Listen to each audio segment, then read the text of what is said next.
Educational channel విద్యా ఉద్యోగ సమాచారానికి స్వాగతం. డైలీ జీకే అండ్ కరెంట్ అఫైర్స్లో ఇవాళ 411వ వీడియోలో ఉన్నాం. ఈరోజు లేటెస్ట్ కరెంట్ అఫైర్స్ నుంచి 10 క్వశ్చన్స్ మీతో డిస్కస్ చేయబోతున్నాను. చాలా ముఖ్యమైన ప్రశ్నలు. మరి ప్రతి వీడియోలో కూడా మీకు ఇంపార్టెంట్ కంటెంట్ అయితే ఇస్తున్నాను, మోస్ట్ ఇంపార్టెంట్ క్వశ్చన్స్. మరి ఛానల్ని సబ్స్క్రైబ్ చేసుకోండి. ప్రతిరోజు డైలీ అప్డేట్స్ అయితే పొందండి. కెరీర్ గైడెన్స్, జాబ్ నోటిఫికేషన్స్, ప్రతి దాని గురించి కూడా ఇన్ఫర్మేషన్ అనేది మీకు ఇక్కడ అందుబాటులో ఉంటుంది. ఇక లేట్ చేయకుండా ఈరోజు క్వశ్చన్ నెంబర్ 1 వచ్చేసి మనకి, ఇటీవల జరిగిన నేపాల్ ఎన్నికలలో ఏ పార్టీ అత్యధిక స్థానాలు గెలుచుకుంది? రీసెంట్గా మన ఇండియాకి పొరుగు దేశమైన నేపాల్లో ఎలక్షన్స్ అయితే జరిగాయి.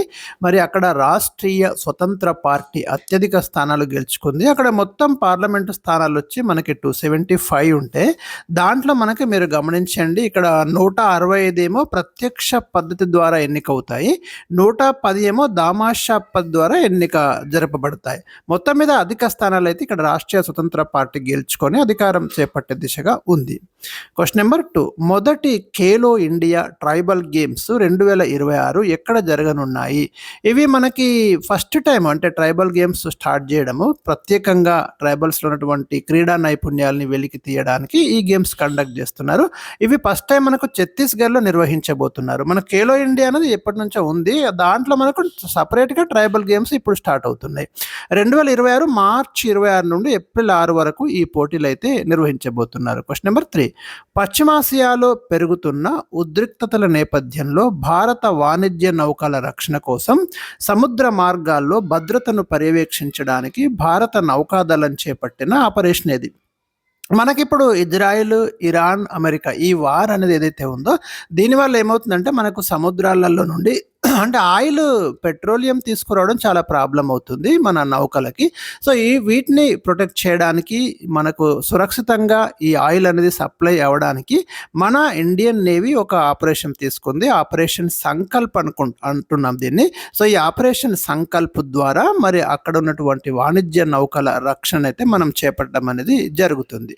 క్వశ్చన్ నెంబర్ 4, అస్మిత పథకం దేనికి సంబంధించింది? చాలా ఇంపార్టెంట్ స్కీమ్ అండి ఇది, సెంట్రల్ గవర్నమెంట్ స్కీమ్ ఇది. అస్మిత పథకం సహజ క్రీడా లక్షణాలు, ప్రతిభ గల బాలికలను గుర్తించి ఎంకరేజ్ చేయడము, ప్రోత్సహించడము క్రీడా రంగంలో. పూర్తి పేరు వచ్చేసి మనకు achieving sports mile stone by inspiring women through action అనేది ఇక్కడ ఫుల్ ఫామ్. ఇది ప్రారంభించిన సంవత్సరం 2021. క్వశ్చన్ నెంబర్ 5, సిఐఎస్ఎఫ్ ఆవిర్భావ దినోత్సవం ఎప్పుడు జరుపుకుంటారు? ప్రతి సంవత్సరం మార్చి 10న మనం సెంట్రల్ ఇండస్ట్రియల్ సెక్యూరిటీ ఫోర్స్, ఇవన్నీ కూడా మనకు పారామిలిటరీ విభాగంలో వస్తాయి. సిఐఎస్ఎఫ్ కానివ్వండి, సిఆర్పిఎఫ్ కానివ్వండి, తర్వాత మీకు బిఎస్ఎఫ్ కానివ్వండి, ఇవన్నీ కూడా. సో ఇక్కడ సిఐఎస్ఎఫ్ అనేది మార్చి 10న ఆవిర్భవించింది. ఎప్పుడు అంటే 1969. అందుకే సిఐఎస్ఎఫ్ రైజింగ్ డేను మనము ఎవ్రీ ఇయర్ మార్చి 10న జరుపుకుంటాం. హెడ్ క్వార్టర్ మనకి న్యూఢిల్లీలో ఉంది. సిఐఎస్ఎఫ్ అంటే central industrial security force. Question number 6, 2026 T20 world కప్లో ఫైనల్ మ్యాచ్లో భారత్ న్యూజిలాండ్ను ఎన్ని పరుగుల తేడాతో ఓడించింది? రీసెంట్గా జరిగింది మనకు ఫైనల్ మ్యాచ్ గుజరాత్లోని అహ్మదాబాద్లో అతిపెద్ద క్రికెట్ స్టేడియం అయిన నరేంద్ర మోదీ క్రికెట్ స్టేడియంలో జరిగింది. ఫైనల్ మ్యాచ్లో మనం 96 రన్ల తేడాతోటి న్యూజిలాండ్ అయితే మరి ఓడించడం అనేది జరిగి వరల్డ్ కప్ను తీసుకున్నాం. క్వశ్చన్ నెంబర్ 7, భారతదేశపు మొట్టమొదటి ఆర్టిఫిషియల్ ఇంటెలిజెన్స్ ఆధారిత యూనివర్సిటీ ఇటీవల ఎక్కడ ప్రారంభించబడింది? మీరట్లో ప్రారంభించారండి, యూపీలోని. ఏఐ ఆధారిత విశ్వవిద్యాలయం కాబట్టి గుర్తుంచుకోండి. చౌదరి చరణ్ సింగ్ విశ్వవిద్యాలయం అంటున్నాము. సపోర్ట్ చేసింది గూగుల్ క్లౌడ్. క్వశ్చన్ నెంబర్ 8, ఇటీవల కేంద్రం జాతీయ జల్ జీవన్ మిషన్ పథకాన్ని ఏ సంవత్సరం వరకు పొడిగించింది?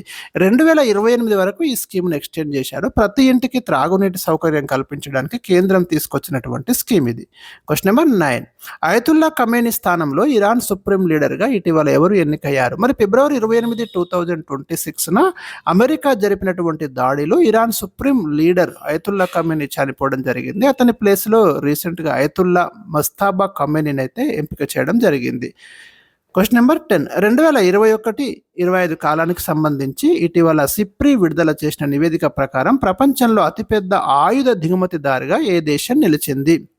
మనకి ఎవ్రీ ఇయర్ ఈ డాటా అనేది వస్తుంది. ఈ రీసెంట్ డాటా ప్రకారం ఉక్రెయిన్ ప్రపంచంలోనే మరి అత్యధిక ఆయుధాలైతే దిగుమతి చేసుకుంటుంది. ఇండియా సెకండ్ ప్లేస్‌లో ఉంది.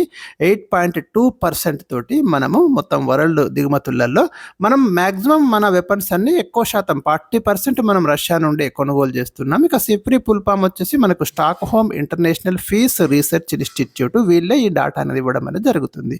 సో ఇది నేను ఈరోజు మీకు ఇచ్చినటువంటి లేటెస్ట్ ఇంపార్టెంట్ కరెంట్ అఫైర్స్. ప్రతిరోజు కరెంట్ అఫైర్స్ కోసం ఫాలో అవుతుండండి. Thank you for watching. 50